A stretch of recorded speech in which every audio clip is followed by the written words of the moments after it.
morning, everyone. I hope we are all fine. Today we are going to look at grammar. Now, what we would look at is how to use the is and the are. Okay? How to use the is and the are. One, we use the is for singular. When something is only one, okay, we use the is. So singular means one, okay? So we use the is for singular. Examples of the is. One, there is one table in the classroom. There is one table in the classroom. You cannot say there are one table in the classroom. No. But you can say there is one table in the classroom, or there is a table in the classroom. There is a chair in the kitchen. There is a chair in the kitchen. You cannot say there are a chair in the kitchen. No, you can't say that. But the right one to say is there is a chair in the kitchen. Then, when we can use the are, we use the are for plural. Plural means is what? More than one.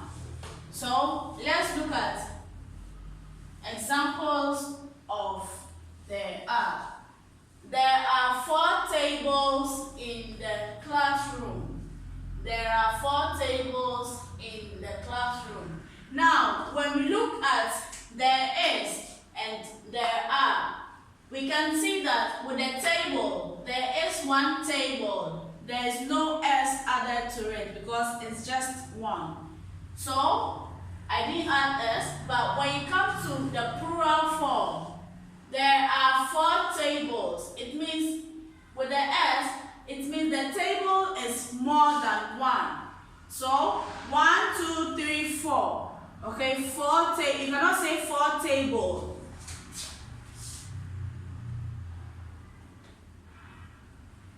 You cannot say 4 tables, but rather you add an s to it since it's in the plural form. Okay, so 4 tables. You cannot say 1 tables. No, it's only one, so it should be in the singular form. Okay, now let's look at example B. There are 3 people at the table. There are 3 people at the table. It means there are 3 people sitting on a chair by the table. Okay, there are 3 people there. So, since I am using 3, okay, I cannot say I'm going to write 3 person, but rather I write people.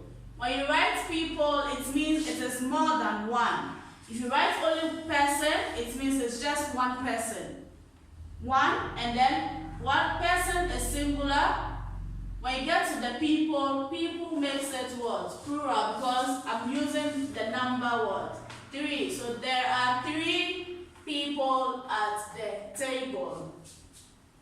Now, when we look at grammar, we always have a positive and a negative form of writing. There are some things you write, you get a positive answer. There are some things you write, you get a negative answer.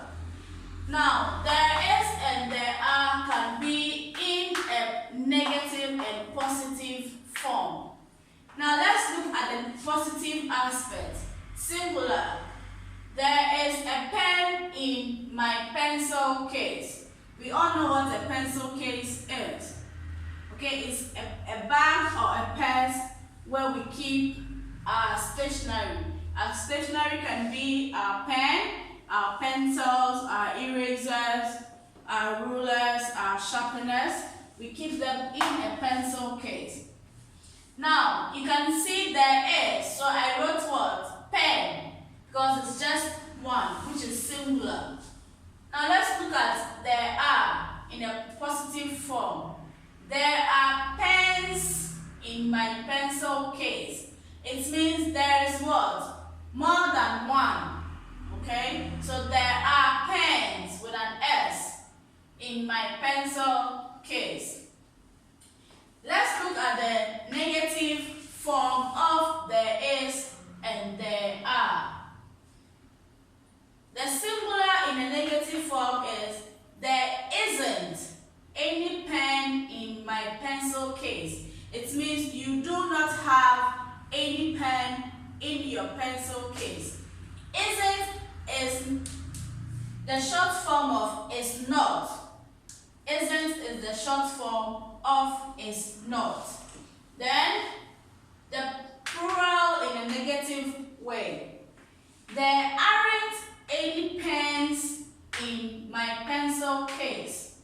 There aren't any pens in my pencil case. When you look at this two, you can see that we are talking about what? Pen in all the writing. So the plural is pens, the singular is pen.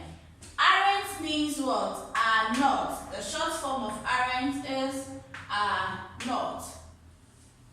Now, let's look at prepositions.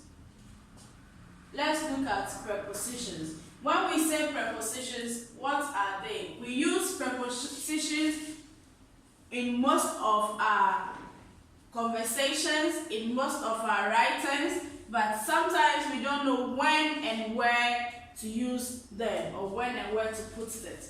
Now let's look at preposition. It is a word used to link nouns. I know we all know what a noun is, pronouns or a phrase, to other words within a sentence.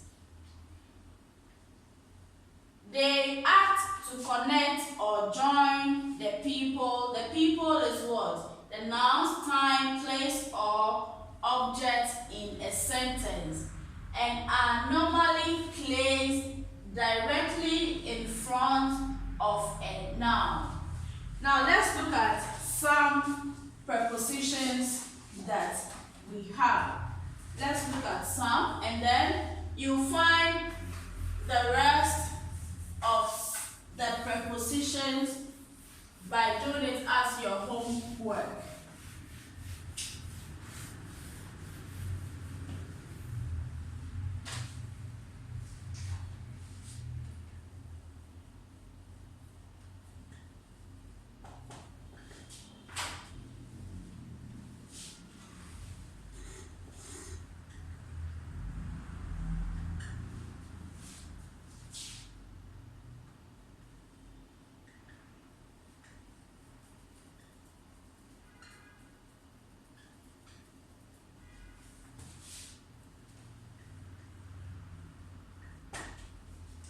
Now let's look at this 4. 1, 2. Let's look at this 3. 1, 2, 3, and 4. So in front of is what? A preposition. Behind is a preposition. On is a preposition. And then under is also a preposition. When can we say something is in front of something? For example, I have this book. Okay, and then this marker in my hand. Now, I am putting the marker in my palm and the book is here as well. So I'm going to say that the marker is in front of the book. Okay, and then let's look at behind. Now, with behind, I have the book in front. The marker is at the back here. Okay, so the marker is behind the book. So you will see the book first, and then when you come to the back of the book, that is where you are going to see the marker in my hand. So that is when we use behind. Now let's look at on. This is my book in my hand. This is my marker. Okay, when I put the marker on the book, so I'm going to say that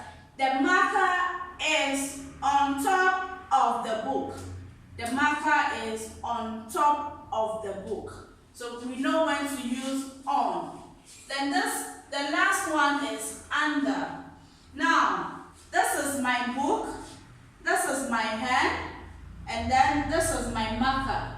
So I am going to put the marker in my palm, and then the book will be on it. So I am going to say the marker is under the book, because I am supposed to take the book up before I can see the marker. So the marker is what? Under the book. Now this is your homework.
Each using these prepositions: 1 behind, 2 on, 3 in front of, 4 under.